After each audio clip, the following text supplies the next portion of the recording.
नमस्कार साथियों। आज हम जो उत्तराखंड के पीसीएस का क्वेश्चन पेपर है 2021 में हुआ है उसे सॉल्व करने की कोशिश करेंगे। मेरा ये उद्देश्य है कि मैं हर दिन 20 जीएस के प्रश्न आपको सॉल्व कराऊं और इतने अच्छे प्रश्न हों कि आपके उन 20 से तकरीबन 60 से 70 फैक्ट तैयार हो जाए और इस ढंग से तैयार हों कि आपको वो कैसे पढ़ें और किस तरीके से उसे याद करें, ये तरीके के साथ आप पढ़ेंगे। यानी आपको 60 फैक्ट हर दिन आप याद कर सकते हैं। एक बार मैं कराऊंगा, यहाँ पर तो याद होंगे ही 60 से 70%। फिर आपको 30% अपना रिवाइज करना है, उसे वो सारा यहाँ पर याद हो जाएगा। बशर्ते गारंटी ये है कि आपको ये क्लास देखनी पड़ेगी, क्योंकि कोई भी चीज़ होती है उसको मतलब आपको एक्सेप्ट करना पड़ेगा अगर वो सही है तो, ठीक है। और ख़ास बात ये है कि यहाँ पे मुझे जो भी जितनी भी जानकारी इस क्वेश्चन से रिलेटेड मुझे आती है वो मैं आपको सारी बताने की कोशिश करूँगा। और मैंने जब तैयारी मैं करता हूँ तो मैं कई सारी ट्रिक्स भी बना के आगे साथ चलता हूँ, क्योंकि मुझे उससे ज़्यादा अपनी ही ट्रिक्स बनाई है मैंने बहुत सारी। तो जिस क्वेश्चन में जो ट्रिक अप्लाई होगी वो आपको जो मैंने बनाई है वो भी आपको बताने की कोशिश करूँगा। आप ज़रूर से इस चीज़ को न नकारें कि ये सही नहीं है, ये बेहद प्रभावी चीज़ें हैं। हम पीवाईक्यू की सीरीज़ तो अब हम जारी ही रखेंगे। जैसे भौतिक भूगोल की क्लासेस कुछ डिले हो गई हैं, क्योंकि मैं खुद आजकल थोड़ा अपने काम में व्यस्त हूँ, तो उस संदर्भ में मैं अभी जुड़ नहीं पाया हूँ। लेकिन फिर भी कुछ हो आपके साथ, कुछ बेनिफिशियल चीज़ें आपको मिले, इस हेतु मैं आपके लिए पीवाईक्यू ही लेकर आया हूँ। हम उत्तराखंड के पीसीएस का ही क्वेश्चन पेपर सॉल्व कर रहे हैं। हर दिन जीएस के 20 प्रश्न हम सॉल्व करेंगे। आप भी अपना पार्टिसिपेशन इसमें करें, जितना मैं मतलब दोनों अगर साथ में करेंगे आप और मैं, तभी ये ज़्यादा इंटरैक्टिव बन पाएगा, ठीक है? तो चलिए, और क्लास अच्छी लगती है तो इसे लाइक करिए और साथ ही अन्य साथियों तक भी आप इसे साझा कर सकते हैं। तो आइए, आज का हमारा पहला प्रश्न है। देखिए, पहला प्रश्न है कि ध्यान से सुनिए, ठीक है? ये कह रहा है कि कौन-सा देश अफ्रीका महाद्वीप में अवस्थित नहीं है, ठीक है? मैं यहाँ पर कैसे सॉल्व कर सकते थे और क्या इसका आंसर है वो सब बताऊँगा। जैसे मैंने बताया था, ये क्वेश्चन शायद मैंने आपको कराया है पहले। इसमें 2 कंट्रीज़ दे रखी हैं, गिनी और गिनी बिसाऊ। अब मैंने कहा था जो सिमिलर नाम वाली कंट्रीज़ होती हैं, जैसे मैंने आपको साउथ अमेरिका की मैपिंग कराई है ना, दक्षिण अमेरिका। उसमें हमने क्या देखा था, गुयाना और फ्रेंच गुयाना, दोनों सिमिलर नेम थे। और जैसे हमने अफ्रीका में पढ़ा, सूडान, दक्षिण सूडान, और एक कंट्री पढ़ी democratic Republic of Congo, central Congo. यानी जो ये 2 सिमिलर नाम वाले होते हैं वो एक ही महाद्वीप में होंगे, मैंने ऐसा कहा था। यानी ये 2 तो एक ही महाद्वीप में होंगे, यानी ये अफ्रीका में होने चाहिए फिर। इसलिए मैंने कहा था कि अब इस या तो ये होगा आंसर या तो ये होगा, ठीक है? तो हमें पता है गुयाना कहाँ पर है। गुयाना देश है हमारा साउथ अमेरिका में। दक्षिण अमेरिका मैंने आपको कराया है। गुयाना की राजधानी जॉर्ज टाउन। मैंने उसमें आपको सभी कंट्रीज़ की राजधानियाँ तक याद कराई हैं, ठीक है? और गैबोन कहाँ है हमारा? गैबोन है हमारा अफ्रीका में। तो आपको क्या सीखा यहाँ से? 3 कंट्रीज़ अफ्रीका की याद हो गई हैं आपको, गिनी, गिनी बिसाऊ और गैबोन। अब मैं आपको इनकी लोकेशन थोड़ी-सी बताने की कोशिश करता हूँ बस, ज़्यादा नहीं। मतलब एक उस केवल इस आधार पर कि आप जस्ट इसे सही कर पाएँ कि कहाँ पर है। आपको पता है ये है हमारा अफ्रीका है, तो आपको केवल इस लोकेशन को कहाँ पर है पिन पॉइंट नहीं पता, बस इस साइड हैं ये कंट्रीज़। यानी जो ये गैबोन देखा आपने, गिनी देखा और गिनी बिसाऊ कंट्रीज़ देखी, ये अफ्रीका के पश्चिमी तट पर हैं, पूर्वी भाग पर नहीं, पश्चिमी भाग पर हैं ये 3 कंट्रीज़। गैबोन भी और गिनी बिसाऊ भी और गिनी भी। और हमारा जो गुयाना मैंने बताया वो कहाँ पर था? ये है हमारा साउथ अमेरिका। तो गुयाना है, ये सबसे पहले फ्रेंच गुयाना, फिर सूरीनाम, फिर गुयाना। गुयाना है यहाँ पर, ठीक है? अब नहीं भूलेंगे आप इसे, ठीक है? चलिए, अब देखिए अगला प्रश्न है, संसार में सबसे लंबी धरातलीय पर्वत श्रृंखला कौन सी है? अब यहाँ पे 4 पर्वत दिए हैं। मैं चारों की जो-जो बातें होती हैं वो सभी यहाँ पर बताने की कोशिश करूँगा। तो सबसे लंबी धरातलीय पर्वत श्रृंखला कौन सी है? वो है एंडीज़ पर्वत श्रृंखला। कौन सी? एंडीज़ पर्वत श्रृंखला।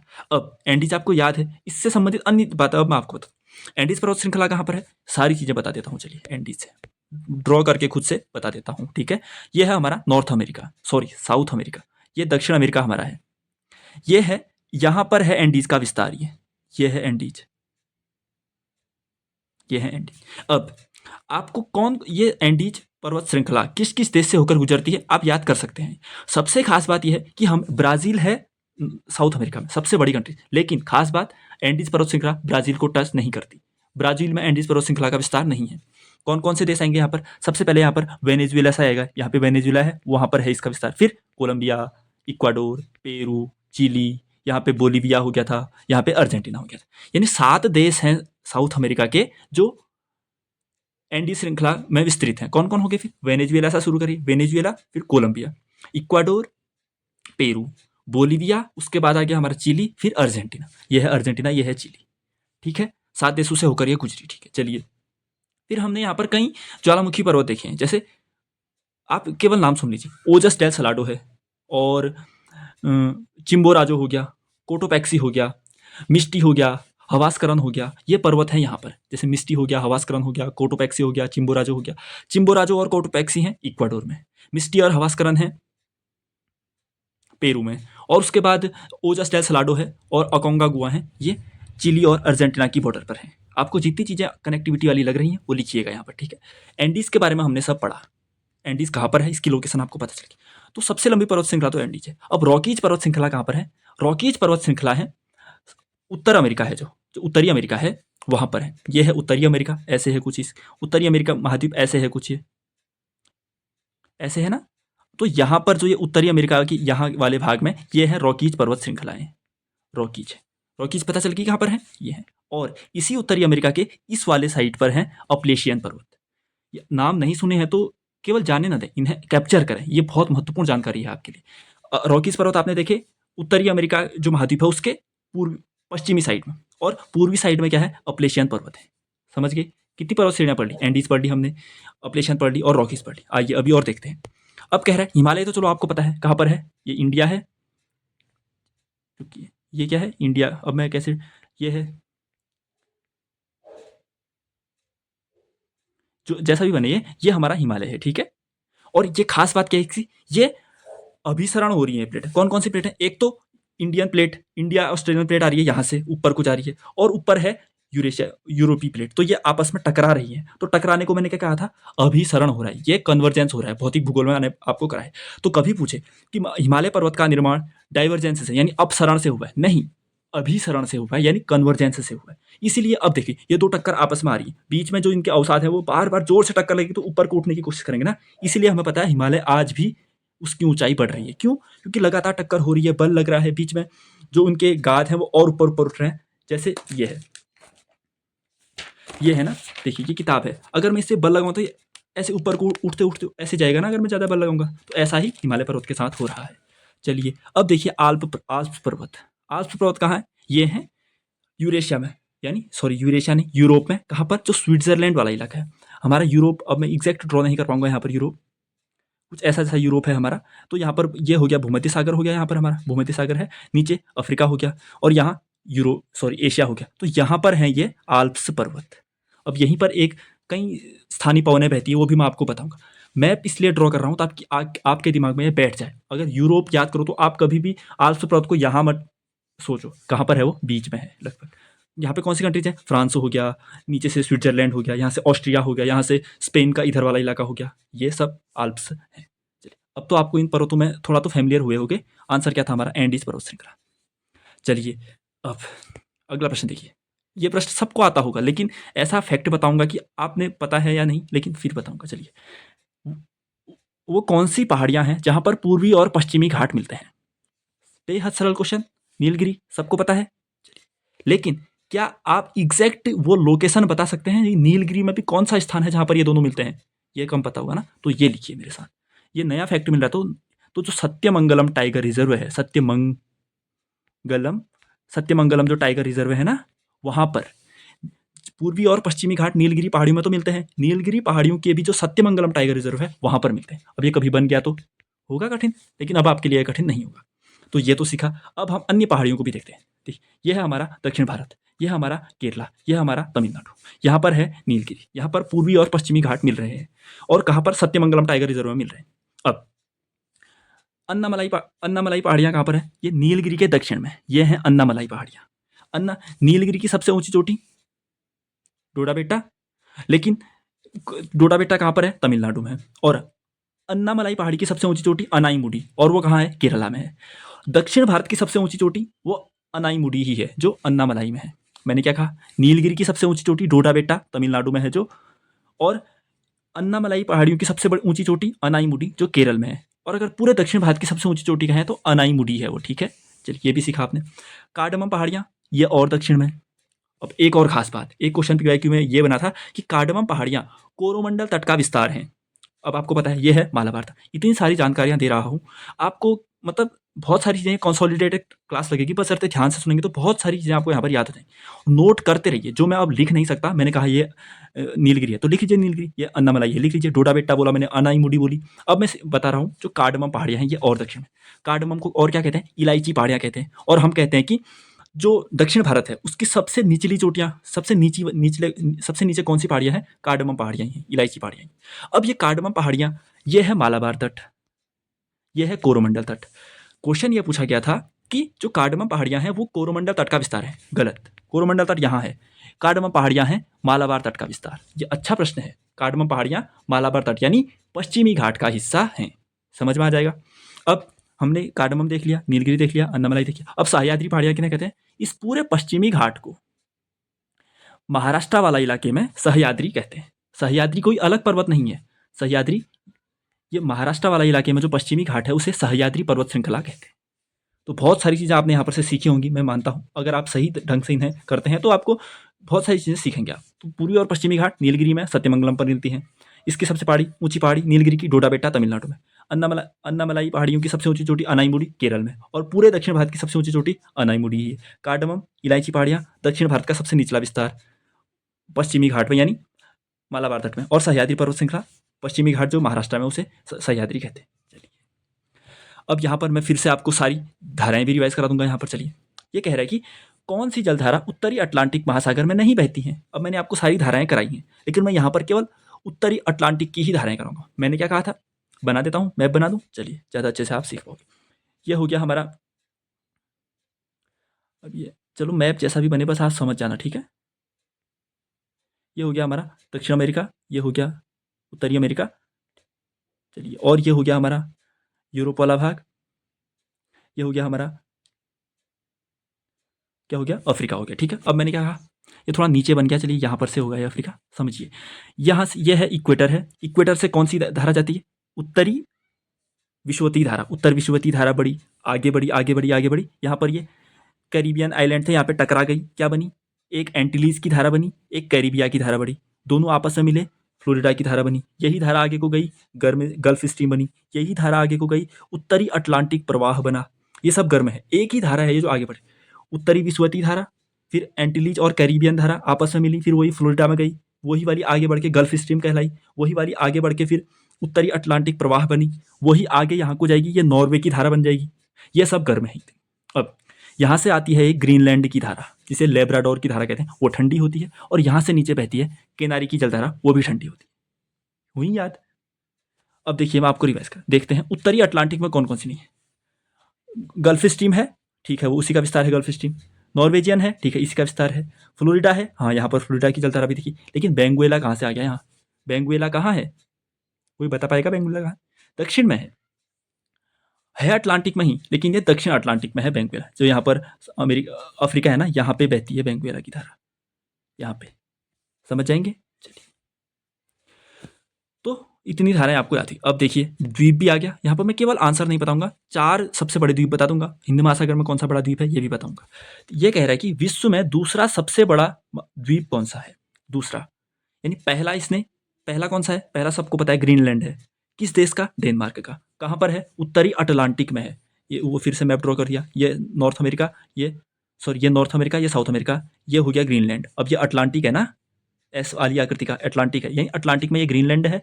ये है डेनमार्क का द्वीप। डेनमार्क का इस पर अधिकार है। तो सबसे बड़ा द्वीप तो है डेनमार्क। दूसरा सबसे बड़ा द्वीप है न्यू गिनी। आपने कभी देखा है न्यू गिनी कहाँ है? मैप खोलेंगे तो जब आपको दक्षिण प्रशांत महासागर में जब आगे को जाएंगे, वहाँ पर इंडोनेशिया जो ऑस्ट्रेलिया है, ऑस्ट्रेलिया के ऊपर में देखिए कुछ ऐसे पक्षी के आकार का दिखता है। वो ऐसा जैसा कुछ पूंछ भी दिखेगी आपको उसे, ऐसा कुछ इस आकृति का दिखेगा आपको, ठीक है। ये है न्यू गिनी आइलैंड है, ऐसा जैसा आकृति का है वो, पपुआ न्यू गिनी कहते हैं उसे। तो सबसे बड़ा विश्व का द्वीप ग्रीनलैंड, दूसरे नंबर में न्यू गिनी, तीसरे नंबर में आपको 4 याद करा रहा हूँ, चारों याद करें। तीसरा द्वीप है सबसे बड़ा बोर्नियो, और चौथा सबसे बड़ा द्वीप है मेडागास्कर। क्रम याद करिए, आंखें बंद करिए। विश्व के सबसे बड़े हम द्वीप पढ़ रहे हैं। सबसे बड़ा ग्रीनलैंड, फिर न्यू गिनी, फिर बोर्नियो, फिर मेडागास्कर। याद रहेंगे? 5वां भी करेंगे, ज़्यादा हो जाएगा, मत करिए। बैफिन द्वीप है, मैं बता देता हूँ फिर भी किसका है, कनाडा का है, ठीक है। चलिए, सबसे बड़ा द्वीप हो गया हमारा ग्रीनलैंड, दूसरा न्यू गिनी, तीसरा बोर्नियो, चौथा मेडागास्कर, 5वां बैफिन द्वीप। अब चलिए अब मैं अन्य जानकारियां भी दे देता हूँ। न्यू गिनी तो है, ठीक है। अब मेडागास्कर की बात करें तो ये हिंद महासागर का सबसे बड़ा द्वीप है। मेडागास्कर कहाँ पर है? हिंद महासागर का सबसे बड़ा द्वीप है। और ये किसका हिस्सा है? अफ्रीका के इस साइड पे, ये अफ्रीका है, तो यहाँ पर जैसा है ये मेडागास्कर। यहाँ पे अगुलास की धारा पड़ी थी ना हमने, गर्म जल धारा, तो मेडागास्कर हिंद महासागर का सबसे बड़ा द्वीप। और बोर्नियो कल क्या पढ़ा था, ये 3 देशों में विस्तृत है, इंडोनेशिया, मलेशिया और ब्रुनेई में, ठीक है। और सुमात्रा ये इंडोनेशिया का हिस्सा है। क्या सीखा, बहुत सारी जानकारियां हमने ली यहाँ पर, ठीक है। चलिए अब मैं यहाँ पर आपको कुछ धाराओं के बारे, जो पवन है उनके बारे में भी बता देता हूँ, ठीक है। चलिए, कौन सुमेलित नहीं है बल, कौन सी सुमेलित नहीं है, ठीक है। चलिए सबसे पहले कौन सुमेलित नहीं है कह रहा है, ठीक है। मैं सबसे पहले कुछ गर्म जलधाराएं आपको, सॉरी जलधाराएं नहीं, पवन, गर्म पवन कौन से होती हैं और ठंडी पवनें कौन सी होती हैं, जितनी मुझे अभी रिकॉल कर पाता हूँ आपको बताने की कोशिश करूंगा। सबसे पहले फोन, फोहन लिखे या फोन लिखे, ये एक ही बात होती है, फोन या एच भी लगा दे सकता है यहाँ पर। तो ये आल्प्स में बहती है। आल्प्स आल्प्स पर्वत अभी हमने देखी यूरोप में है, तो इसके ऊपर उत्तर की ओर जो गर्म पवनें बहेंगी वो फोन होती हैं, और इसी आल्प्स के दक्षिण में जो पवनें बहती हैं उन्हें मिस्ट्रल कहते हैं, वो ठंडी होती है। और मिस्ट्रल ठंडी पवन है और राइन घाटी में ही बहती है। इसी आल्प्स के आसपास एक राइन नदी बहती है, उसे राइन घाटी कहते हैं। तो हमने क्या सीखा, आल्प्स में हमने आल्प्स पर्वत और जो राइन घाटी है वहाँ पर 2 पवनें हैं, एक गर्म एक ठंडी। गर्म है जो फोन है, ठंडी है जो मिस्ट्रल है। तो ये दोनों क्या है, सही है। अब बोरा देखते हैं फिर। बोरा साइबेरिया में नहीं, बोरा साइबेरिया पहली बात ठंडा इलाका है, आपको सब पता है, मतलब आपको ये पता होगा कि ये जो आर्कटिक वाला रीजन है यहाँ पे साइबेरिया होता है, बाकी नीचे देश। तो साइबेरिया, अब बोरा है गर्म जलधारा, और ये बहती कहाँ है, एड्रियाटिक सागर के आसपास। एड्रियाटिक सागर कहाँ है, भूमध्य सागर का ही एक हिस्सा है एड्रियाटिक सागर। ये भूमध्य सागर है तो यहाँ पर एक एड्रियाटिक सागर होगा, उसके आसपास बहती है बोरा जलधारा। तो ये बोरा गलत है। साइबेरिया में कौन सी बहती है, ब्लिजार्ड, जो ठंडी जलधारा है, ब्लिजार्ड। और खमशिन मिस्र में बहती है, ठीक है। चलिए, और सबसे पहले मैं आपको अमेरिका के बताता हूँ 3 जलधाराएं, 3 पवन है, सॉरी। एक होती है चिनूक, एक होती है सेंटा आना, और एक है ब्लैक रोलर। ये तीनों गर्म पवनें हैं जो अमेरिका में, उत्तर अमेरिका है जो, वहाँ बहती है। वहाँ पे हमने अभी रॉकीज पर्वत श्रृंखलाएं बनी ना, वहाँ से आती है चिनूक। उसे हिमभक्षी भी कहते हैं क्योंकि वो गर्म है, रॉकीज में जो बर्फ होती है उसे वो पिघला देती है, इसलिए हिमभक्षी कहते हैं। एक है सेंटा आना और एक है ब्लैक रोलर। आज इतनी ही याद करिए थी। अभी हम बहुत पीवाईक्यूज देखेंगे इससे संबंधित। अभी मैं 25-30 पवना आपको बता दूंगा, याद नहीं कर पाओगे। क्या क्या याद करनी है, फोन और मिस्टल याद कर पाओगे, खमसिन मिस्र में है याद कर पाओगे, बोरा एड्रियाटिक वाले रीजन में है याद कर पाओगे, और साइबेरिया में कौन सी है, ब्लिजार्ड। इतनी तो याद करिए। और 3 मैंने अमेरिका की बता दी, एक हो गई चिनूक, एक हो गई सेंटा आना और एक हो गई ब्लैक रोलर। इतनी ही याद करिए, बहुत हैं होने को, लेकिन अब जितने हम पीवाईक्यूज करते जाएंगे, आते जाएंगे, हम करते जाएंगे। पढ़ने का सबसे तरीका ये, अगर कोई लिस्ट दे दे 100 की, तो 100 के 100 साथ याद नहीं कर रहे, 5-5-5-5 करके ब्रेक गई। एसडीजी हमने ऐसे याद किए, हमने मैन एंड बायोस्फीयर रिजर्व के तहत जो बायोस्फीयर रिजर्व थे वो ऐसे याद किए हमने। और भी जितनी भी सारी चीज़ें होंगी हम याद करने की कोशिश करेंगे ही, ठीक है। चलिए अगला प्रश्न है, विश्व की दूसरी सबसे लंबी नदी कौन सी है। ये भी अच्छा प्रश्न आ गया। यहाँ पर भी मैं आपको 4-5 नदियाँ याद करा देता हूँ। तो विश्व की सबसे लंबी नदी कौन सी है, नील नदी है। दूसरी सबसे लंबी नदी कौन सी है, अमेजन है। तीसरी यांगत्जे, चौथी मिसिसिपी और मिसौरी। चलिए सबसे पहले तो हमने देखा लंबाई के आधार पर 4 नदियां देखती विश्व की। सबसे लंबी नील, फिर अमेजन, फिर यांगत्जे, फिर मिसिसिपी और मिसौरी। लोकेशन देखें, नील नदी अफ्रीका में, अमेजन नदी दक्षिण अमेरिका में, कराई होगी मैंने आपको, अरे उसका फिजिकल एक्सपेक्ट नहीं कराया तो हम करेंगे। मिसिसिपी और मिसौरी उत्तर अमेरिका में, और यांगत्जे नदी चीन में है, ठीक है। क्या याद किया, सबसे लंबी नदी नील, फिर अमेजन, फिर यांगत्जे, फिर मिसिसिपी मिसौरी, ठीक है। चलिए, निम्नलिखित में से कौन कायांतरित चट्टान का उदाहरण नहीं है। अब देखिए, चट्टानें 3 प्रकार की होती हैं, एक आग्नेय, एक कायांतरित और एक अवसादी। आग्नेय चट्टानें होती हैं जो ज्वालामुखी से जो लावा निकलता है सीधे उससे बनती हैं। अवसादी चट्टानें जो होती हैं, जो चट्टानें बन चुकी हैं उनके ही आपस में टकराने से, आपस में जुड़ने से जो चट्टानें अवसादी इकट्ठा होकर जो बनते हैं वो अवसादी चट्टानें होती हैं। और एक होती है कायांतरित चट्टानें। जब ये अवसादी चट्टानों और आग्नेय चट्टानों पर बहुत ज़्यादा ताप और दबाव बढ़ता है तो ये अपना रूप परिवर्तित कर देती है, इन्हें कहते हैं कायांतरित चट्टान। 3 चीज़ें आपको याद करिए। अब देखते हैं हम इनमें से कौन कौन सी कायांतरित, ये पूछा कायांतरित कौन सी नहीं है, यानी 3 इसमें से कायांतरित हैं। तो लिखिए सबसे पहले कायांतरित चट्टानों के उदाहरण आपको बहुत काम आएंगे। मैं 5 बता रहा हूँ आपको, 5 के बाद याद कर लीजिए कायांतरित चट्टान। एक होती है नीस, ये क्या है, कायांतरित चट्टान है, यानी पहले कुछ होगी फिर बदल गई है, नीस। एक होती है शिस्ट, नीस और शिस्ट। और एक होती है संगमरमर, मार्बल को ही संगमरमर कहते हैं, ठीक है। तो मार्बल और संगमरमर क्या है, ये भी कायांतरित है। एक होती है क्वार्टजाइट, क्या हो गई, क्वार्टजाइट हो गई। और एक होती है फाइलाइट, फोलाइट या फाइलाइट कहेंगे, फालाइट कहेंगे। तो 5 चट्टानें कायांतरित हैं, ये आपको ये याद करनी है, आगे सारे क्वेश्चन सही हो जाएंगे बस। कायांतरित चट्टानें कौन कौन सी पड़ी? नीस और शिस्ट, यहीं पर याद करें, नीस और शिस्ट। फिर क्वार्टजाइट और संगमरमर। मार्बल और संगमरमर एक ही है। अब आपको मार्बल का इसे हिंदी में संगमरमर नहीं कहते हैं, नहीं आएगा तो फिर आप ये गलत कर जाओ। तो नीस, शिस्ट, क्वार्टजाइट, मार्बल और संगमरमर और फाइलाइट, ये 5 है कायांतरित। अब मैं आपको उसके एग्जाम्पल दे देता हूँ। ये डोलोमाइट क्या है? ये है अवसादी चट्टानें, चूना पत्थर वाला है ये। अब चूना पत्थर क्या होता है? बहुत सारी धूल कंकड़ पत्थर सभी चीज़ों से मिलकर बना होता है, यानी अवसादों के इकट्ठे होने से बना है। ये अवसादी तो आपको पूछेगा नहीं, आपको 2 ही पूछेगा, एक कायांतरित पूछेगा और एक पूछेगा आपको आग्नेय। तो आग्नेय चट्टानें 2 ही होती हैं मूलतः, एक होती है बेसाल्ट, एक होती है ग्रेनाइट। लिख लीजिए, बहुत काम के हैं ये। मैंने जब मिट्टी कराऊंगा तब भी आपको बताऊंगा ये अंतर क्या होता है, तब सीखेंगे। लेकिन अभी क्या याद करनी है, आग्नेय चट्टानें 2 ही होती हैं। जो मूल रॉक कहते हैं हम, जो लावा से बना है, वो 2 ही होते हैं, या तो बेसाल्ट या तो ग्रेनाइट। और कायांतरित चट्टानें आपने सीख ली। और डोलोमाइट क्या था? चूना पत्थर। ये सब क्या है? ये अवसादी चट्टानें। कुछ अगर क्लास सही लग रही हो, मैं सही बता पा रहा हूँ, तो आप लाइक कर सकते हैं, ठीक है? क्योंकि मैं इसी से आगे को जारी रखने की मुझे प्रेरणा मिलती है। अब कह रहा है अरावली एवं विंध्य श्रेणियों के मध्य कौन सी स्थित है? अगर आप इतने दिनों से हमारी पीवाईक्यू की सीरीज कर रहे हैं, तो इसका आंसर गलत नहीं देंगे आप, ठीक है? अरावली की लोकेशन आपको पता है, विंध्यन की लोकेशन आपको पता है, बाकी इन सब की लोकेशन आपको पता है, तो गलत क्यों करोगे भाई? बता देता हूँ कौन सी। अच्छे से करते हैं, अच्छे से करते हैं, ठीक है? ये है हमारा दक्षिण भारत, ये है गुजरात वाला इलाका। हम आगे बढ़े, ये है हिमालय, ऐसे ऐसे ऐसे ऐसे ऐसे ऐसे, ठीक है? अब देखिए अरावली कहाँ पर है? अरावली ये है। विंध्य कहाँ पर है? ये है। दक्षिण में क्या है? सतपुड़ा है।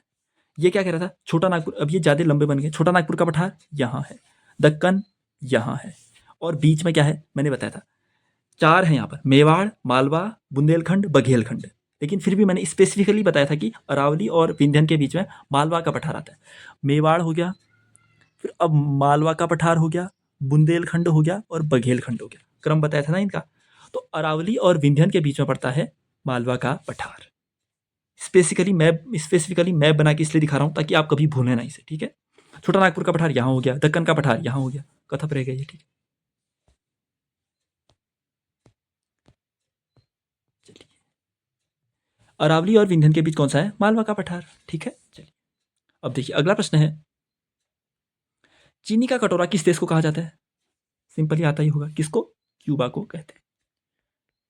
चीनी का कटोरा क्यूबा को कहते हैं, ठीक है? चलिए अगला है प्रश्न है, कौन सी नदी सतलुज की सहायक नदी नहीं है? अबे कितना अच्छा प्रश्न है, यहाँ पर लगेगा बहुत सरल, मतलब आप, लेकिन बहुत कठिन प्रश्न है ये, ठीक है? इसलिए क्योंकि कौन सी नहीं है इसमें से? बांसपा, स्पीति, रावी, ब्यास। अमूमन रावी ब्यास को तो आप मानोगे इसकी सहायक, बांसपा स्पीति में से सोचने की कोशिश करोगे, बट गलत गलत गलत। रावी सतलुज की सहायक नदी नहीं है। ऐसा ब्लंडर हो जाता है जब आपने मैप से न पढ़ा हो। अब मैं आपको यहाँ पर मैप बना के दिखाऊंगा, तब आप मानेंगे कि हाँ सतलुज की सहायक नहीं है रावी, ठीक है? तो देखिए अब हम सीखते हैं, पांचों सप्त पंच नद पढ़ते हैं हम, जो अच्छे से मैं आपको अच्छे से याद करा दूंगा यहाँ पर, बस ध्यान सब यही होना चाहिए। सबसे पहले तो आप सीखिए 6 नदियां हैं, उनका क्रम देखिए उत्तर से दक्षिण की ओर। तो है सिंधु, मेरे साथ बोलते रहेंगे तभी याद होगा, सिंधु, झेलम, चिनाब, रावी, ब्यास, सतलज। रावी सतलज ब्यास नहीं, रावी ब्यास सतलज, 3-3 करके याद करिए। सिंधु झेलम चिनाब, सिंधु झेलम चिनाब, सिंधु झेलम चिनाब, रावी ब्यास सतलज, रावी ब्यास सतलज, रावी ब्यास सतलज। तो यह सिंधु झेलम चिनाब, रावी ब्यास सतलज, यह है उत्तर से दक्षिण का क्रम। ये याद किया। अब हम देखते हैं कौन सी नदी कहाँ जाकर मिलेगी। क्या क्या सीखा हमने? सिंधु झेलम चिनाब, रावी ब्यास सतलज। ये क्रम कब कब कैसे प्रश्न बन जाएंगे, कोई अनसर्टेनिटी इतनी है, इसलिए सब चीज याद करके जाना है जितना हमारे हाथ में है, ठीक है? अब मैं बताता हूँ कौन सी नदी कहाँ से जाती है। ये हो गया हमारा, क्या हो गया है हमारा, जम्मू कश्मीर और लद्दाख वाला इलाका, ठीक है? अब देखिए यहाँ से आई सिंधु नदी, ये है क्या? सिंधु नदी। कहाँ से आती है वो सब नहीं बता रहा हूँ अभी मैं, केवल कौन सी नदी कहाँ जाएगी वो बता रहा हूँ, ठीक है?